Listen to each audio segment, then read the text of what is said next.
Someone, somewhere, is making a decision that will change everything about their life.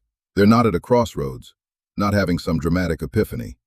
They're sitting alone in a quiet room, and they're choosing to disappear.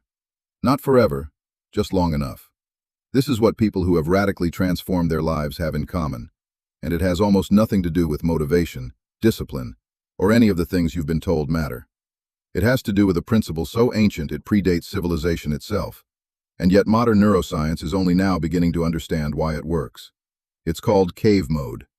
And if you've ever felt like you were living someone else's life, this might be the most important thing you listen today. Go back 40,000 years. Before cities, before agriculture, before anything we recognize as human society. There are people living across Europe and Asia who do something that, at first glance, looks like withdrawal. They go into caves, not to hide, not to sleep, but to create. The cave paintings of Lascaux, Altamira, Chauvet. Thousands of hours of deliberate, focused work, done in complete darkness, deep inside the earth, away from the noise of the tribe. Researchers used to assume these were sacred rituals, and maybe they were. But in 2022, neuroscientist Andrew Gallimore at the University of East Anglia published work arguing something more specific. That radical sensory reduction, darkness, silence, isolation, doesn't shut the brain down. It turns it inward. The default mode network, the part of your brain responsible for self-reflection, imagination, and identity construction, becomes extraordinarily active when external stimulation drops to near zero. In other words, when you remove the noise of the world, your brain doesn't go quiet. It goes to work on you. Here's what most people misunderstand about transformation. They think change is something that happens through exposure, new experiences, new people, new information. And that's partially true. But there's a problem. Every new piece of input you receive is filtered through the identity you already have. The person you are right now interprets everything new through the lens of who you've always been. You can travel to a different country and still be the same person. You can read every self-help book ever written and still wake up the same way tomorrow. Real change doesn't happen through addition. It happens through subtraction. This is the insight that monks, philosophers, athletes, and artists have returned to across every culture and every century. Marcus Aurelius retreated to write his Meditations.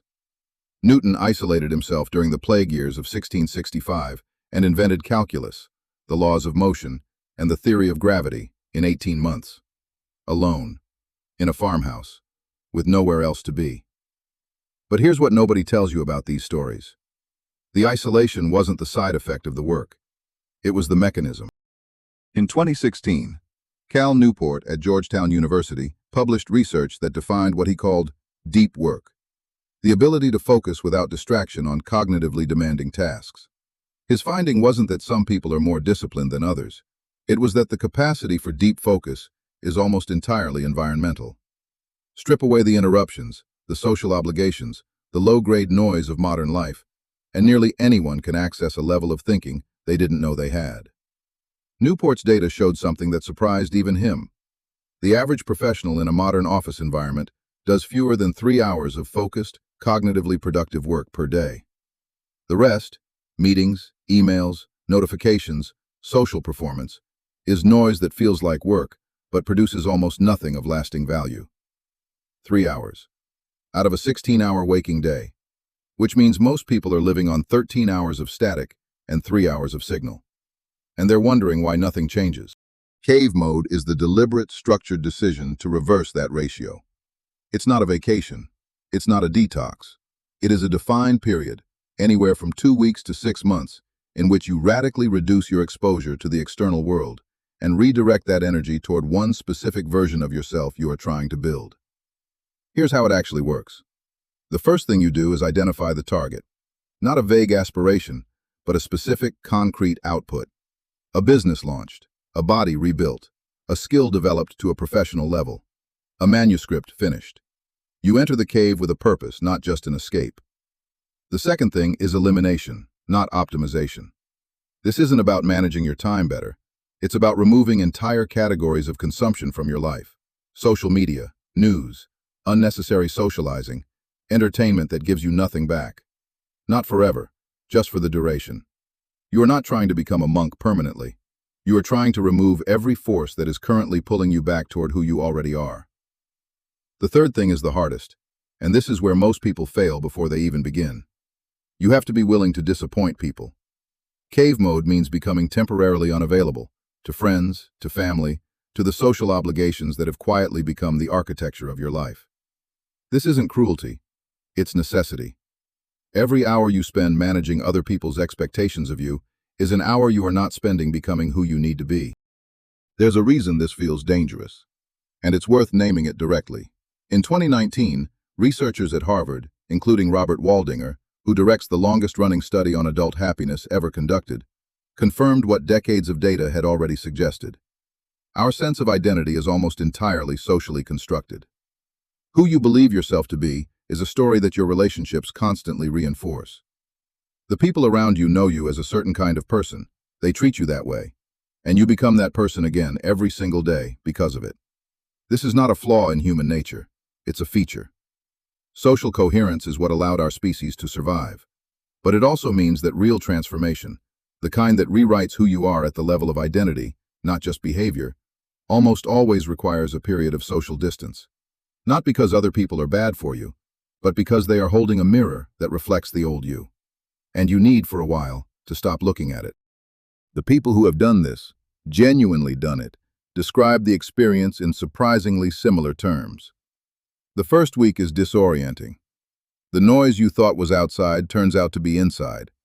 The anxiety, the restlessness, the compulsive need to check, to scroll, to fill silence with something, all of it surfaces. You realize, maybe for the first time, how rarely you have actually been alone with your own thoughts. Then something shifts.